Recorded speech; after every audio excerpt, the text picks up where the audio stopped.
দাঁড়িয়ে যায়। সাহানা ঘুরে বলে, কি হলো, কোথায় যাচ্ছিস? একটু দেখা করে আসি। মানুষ বলে, এখন নয়। সাহানা বলে, কেন, অসুবিধা আছে?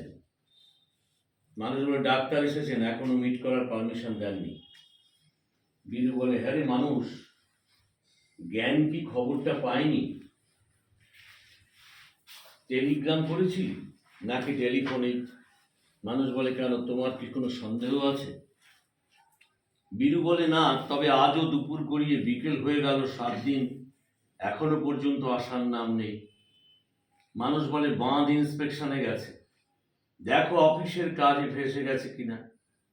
সুধাময় বাবু বাবা, সে বলে, জ্ঞানটা বরাবরই এরকম। তোর মার যখন হার্ট অ্যাটাক হলো সেবারও আসতে দেরি করেছিল, শেষ দেখাটাও দেখতে পায়নি। বীরু বলে, ওর আর দোষ কি বলো, ওকে যেতে হয় সমস্ত বেঢপ জায়গায়। সুধাময় বলে, এইবার গেছে যেন কোথায়? সাহানা বলে, তোরা নদীর বাঁধ ইন্সপেকশনে। সুধাময় বলে, সেটা আবার কোথায়? সাহানা বলে, বাঁকুড়া পুরুলিয়া সীমান্তবর্তী এলাকা। সুধাময় বাবু বলে, হ্যাঁ রে বীরু, ডাক্তার কি বলছে? বীরু বলে, ভয়ের তেমন কিছু নেই, তবে। সুধাময় বলে, তবে কি?